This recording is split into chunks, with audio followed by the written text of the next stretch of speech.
Olá, tudo bem com você? Futuro advogado, futura advogada, você que está vindo com a gente, está fazendo esse curso de Filosofia do Direito aqui no curso Antônio Kozikoski, você que está buscando a tão sonhada carteirinha, aquela almejada carteirinha, vem com a gente. Eu sou o professor Edivan, professor de Filosofia do Direito, aqui do curso Antônio Kozikoski. Nós vamos trabalhar então diversos temas e na aula de hoje o nosso tema é Ética em Platão.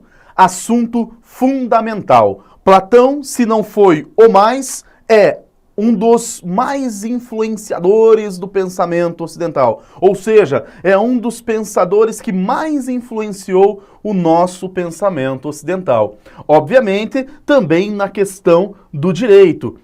E é importante que se deixe muito claro, ele não fala diretamente de direito, mas ele vai falar de aspectos que estão intimamente ligados ao próprio direito. Ou seja, e o aspecto fundamental que o exame de ordem sempre pede é a questão da ética. Então, a aula de hoje, Ética em Platão. Peço que você venha comigo, porque Ética em Platão, sabendo aqui com a gente, fica fácil você passar, ok? Então vamos lá.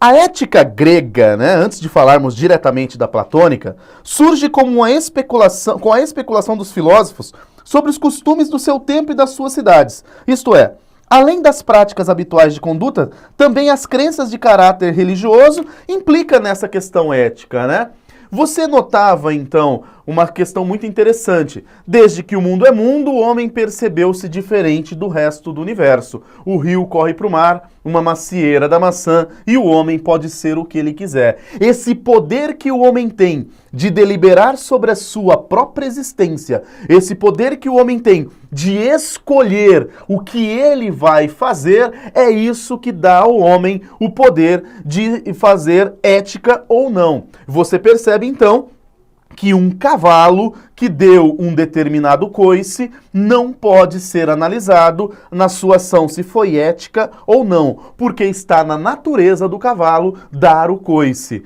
Então, nós podemos dizer que um cavalo que deu um coice não pode ser condenado, não pode ser analisado eticamente ou não aquela atitude, uma vez que rio corre para o mar, macieira da maçã, cavalo dá coice.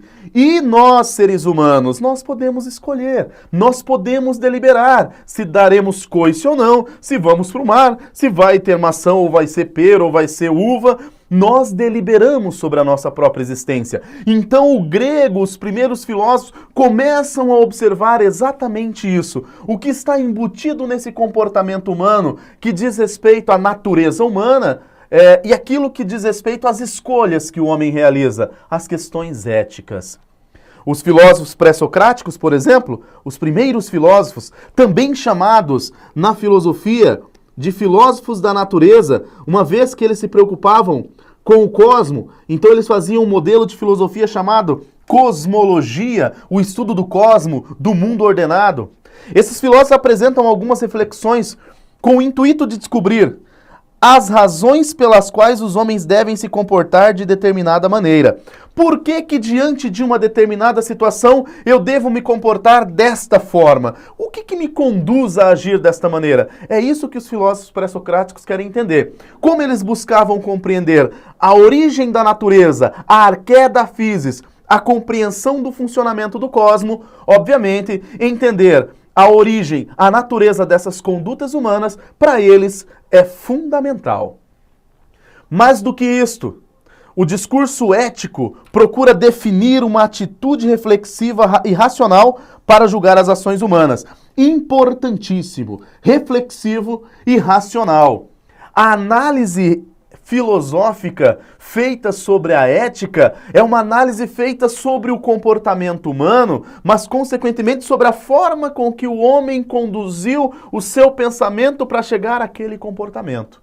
Ok? Essa visão grega na origem do pensamento filosófico é a primeira grande análise ética, É claro que você vai encontrar na história da filosofia, mesmo lá na mitologia, muitos aspectos relacionados a isso. Mas aqui nós vamos focar na filosofia, na ética platônica. Então já se podia notar questões éticas nas narrativas mitológicas, como eu acabei de dizer para vocês. Mas quem vai dar origem ao pensamento platônico de ética é um cara chamado Sócrates, né? Foi ele quem delimitou o domínio do estudo do que trata das ações humanas como sendo, então, a ética, uma análise reflexiva e crítica daquilo que o homem faz, né? Daquilo que o homem faz. Então Sócrates não foi quem inaugurou a reflexão ética, mas foi ele quem criou um estilo de pesquisa ética, analítica, argumentativa. E esse modelo, esse jeitão de analisar o comportamento, tentando buscar dentro dele o aspecto ético, o caráter ético da ação ou do pensamento, da conduta humana, vai ser então adotado pelo seu discípulo, seu sucessor, o nosso querido Platão.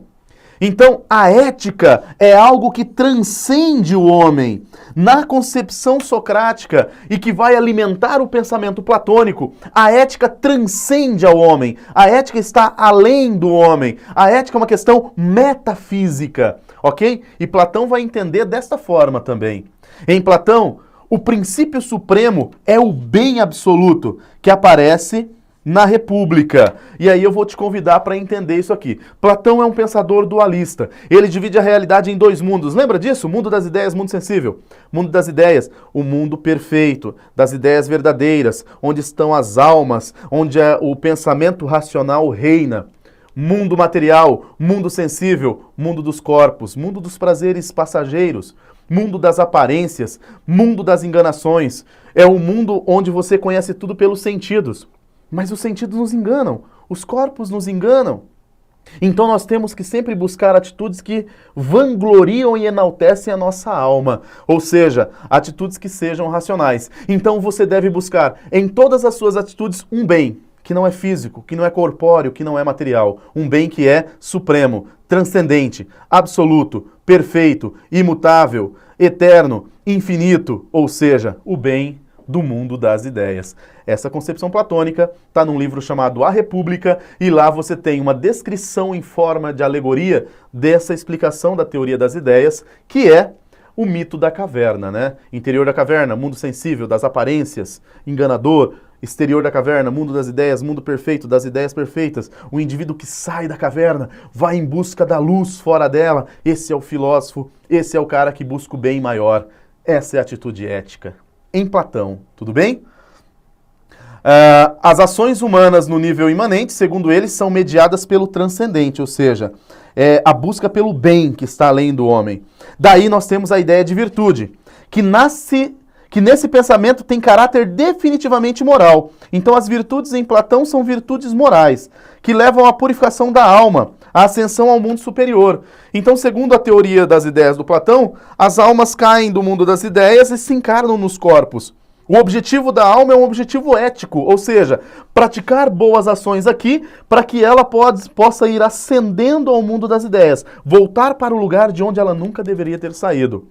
Praticar o bem, buscar realizar aqui, presa a um corpo, o bem que está no mundo das ideias. Quanto mais bem a alma faz, mais ela se aproxima deste mundo das ideias. É essa a teoria platônica que você precisa atentar-se, o conceito de ética. Isso através das relações de justiça que regem os elementos internos do homem, a sua relação com a polis, com os elementos superiores. O máximo está na relação política. Onde é que, segundo Platão, nós vamos identificar a ação máxima da ética humana? Ou seja, é através do exercício da cidadania, através da política. O homem grego ele é formado para pensar assim. Onde é que eu vou identificar o bem nas minhas ações? O bem nas minhas ações será identificado na relação política, na minha ação cidadã, no meu convívio social. Ali eu demonstro o bem, um bem que é transcendente, ok? Na política platônica, os sábios governariam, garantindo um equilíbrio entre todas as classes sociais. Ou seja, o cerne da ética platônica é o conceito de justiça. Justiça para Platão é cada um ocupando e desenvolvendo bem o seu papel. Platão acredita que nem todos os seres humanos têm os mesmos potenciais. Então veja, O homem que age sempre buscando o bem superior, o bem supremo, a ação boa, esse cara deve governar. Aquele que se entrega aos prazeres, às paixões, que não consegue controlar os seus impulsos, as suas emoções, esse deve desenvolver uma outra atividade. Aquele que vive apenas uma vida de prazer, uma vida de luxúria, uma vida de ambição, esse deve fazer uma outra atividade. Se cada um desenvolver bem a sua função, desempenhar bem o seu papel, nós teremos uma sociedade ética. Eis a concepção ética deste filósofo chamado Platão. Beleza? Nos vemos no próximo encontro então. Até lá. Tchau.